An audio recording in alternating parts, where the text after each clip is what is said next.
ಉಪಾಧ್ಯಕ್ಷರೇ, ಸನ್ಮಾನ್ಯ ಸದಸ್ಯರಾದಂಥ ರಾಜೇಶ್ ನಾಯ್ಕ್ ಅವರು ಬಂಟ್ವಾಳದ ಬಗ್ಗೆ ಡೀಟೇಲ್ ಕೇಳಿದ್ದಾರೆ. 23-24ನೇ ಸಾಲಿನವರೆಗೆ ಬಂಟ್ವಾಳ ವಿಧಾನಸಭಾ ಕ್ಷೇತ್ರದಲ್ಲಿ BPL ಅನ್ನು 48,715 ಜನರಿಗೆ ಕೊಟ್ಟಿದೆ. 2023 ಜನವರಿ 25ರವರೆಗೆ 688 BPL ಕಾರ್ಡು ವಿತರಿಸಲಾಗಿದೆ. ತಾವು ಗ್ರಾಮ ಪಂಚಾಯತ್ ಇದು ಕೇಳಿದ್ದೀರಿ, ಹಳ್ಳಿದು ಕೇಳಿದ್ದೀರಿ, ಇದೆಲ್ಲಕ್ಕೂ ಕೂಡ CD ಯನ್ನು ಕಳಿಸಿದ್ದೇವೆ. ಬಹಳ ಮುಖ್ಯವಾದಂಥ ವಿಷಯ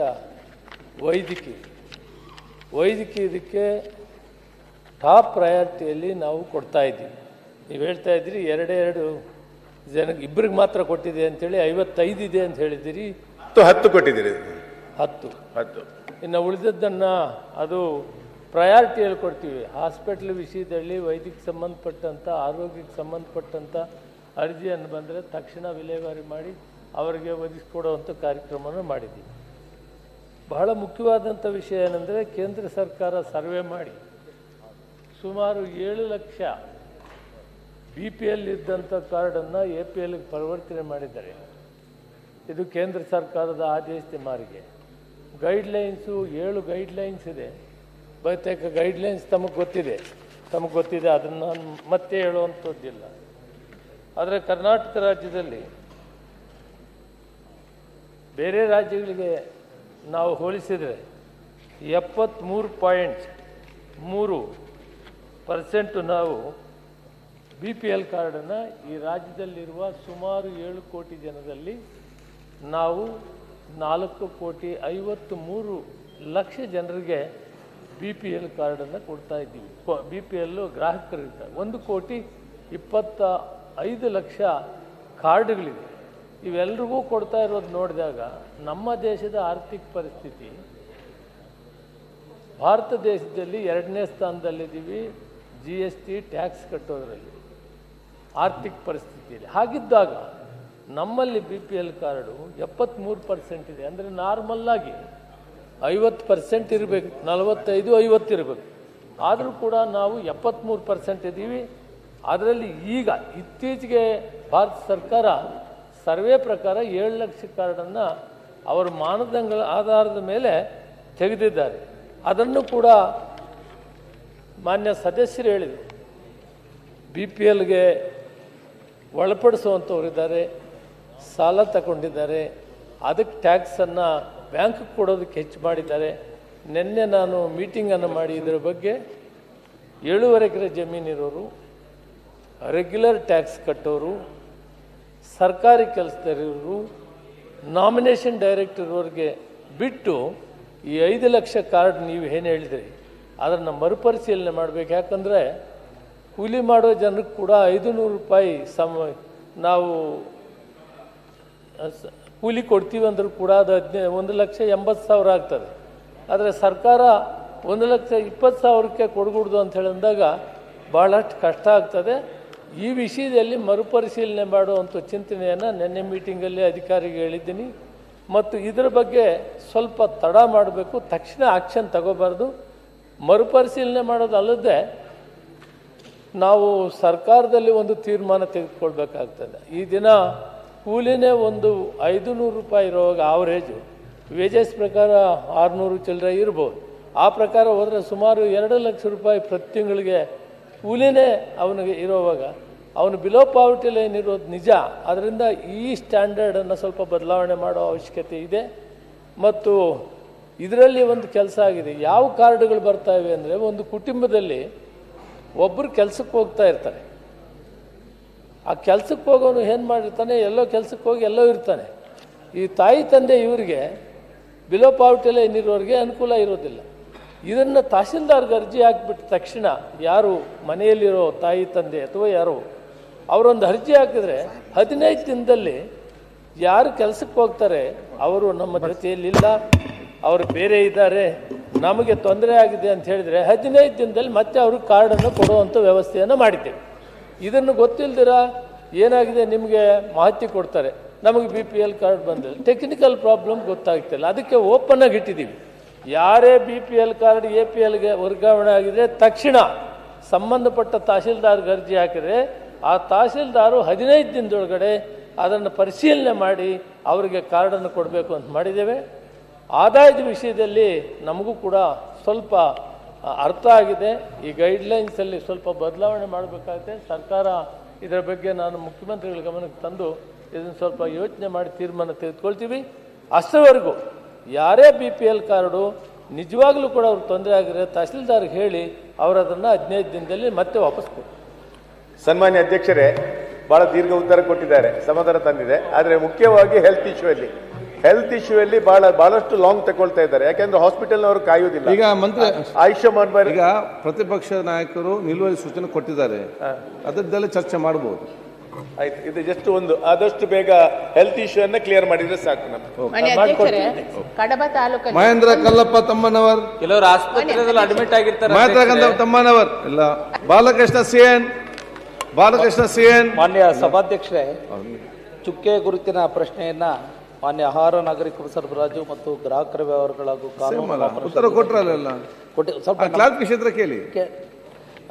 ಮಾನ್ಯ ಸಚಿವರು ಉತ್ತರವನ್ನು ನೀಡಿದ್ದಾರೆ. ನನ್ನ ವಿಧಾನಸಭಾ ಕ್ಷೇತ್ರದ ವ್ಯಾಪ್ತಿಗೆ ಸಂಬಂಧಿಸಿದಂತೆ 920 ಪಡಿತರ ಚೀಟಿಗಳನ್ನು ಆದ್ಯತೇತರ ಪಡಿತರ ಚೀಟಿಗಳನ್ನಾಗಿ APL ಆಗಿ ಪರಿವರ್ತನೆ ಮಾಡಿರ್ತಾರೆ.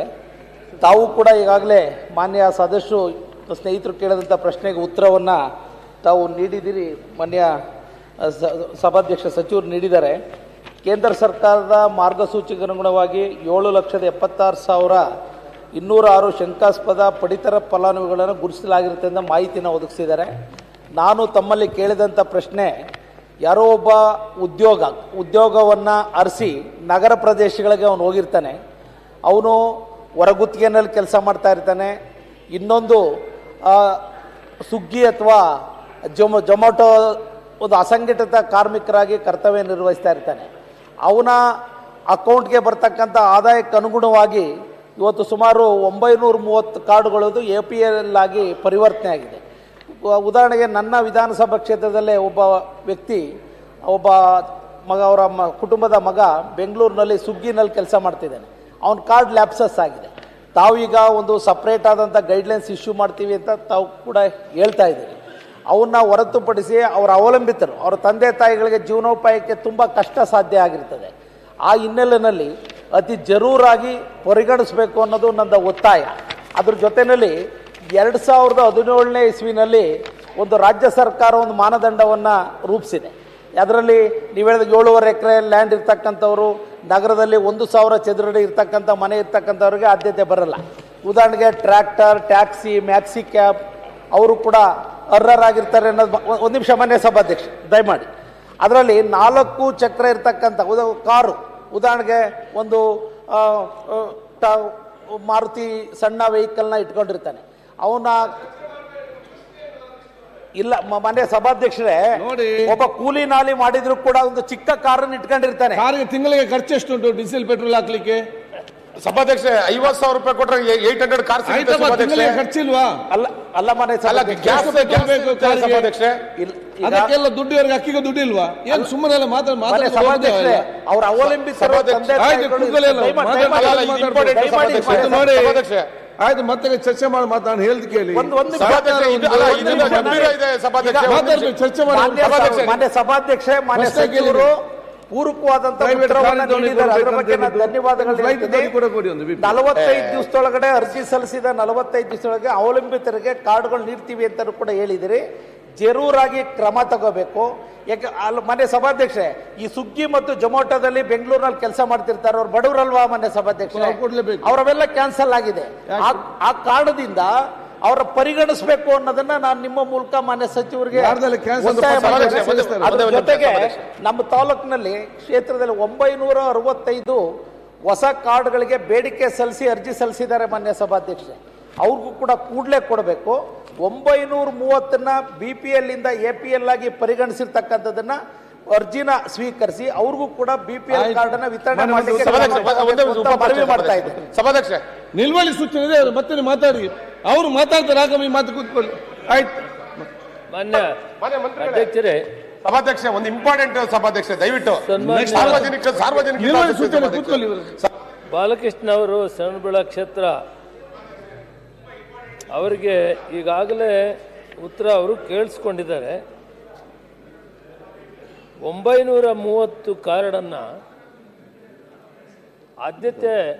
ಆದ್ಯತೇತರ ಅಂದರೆ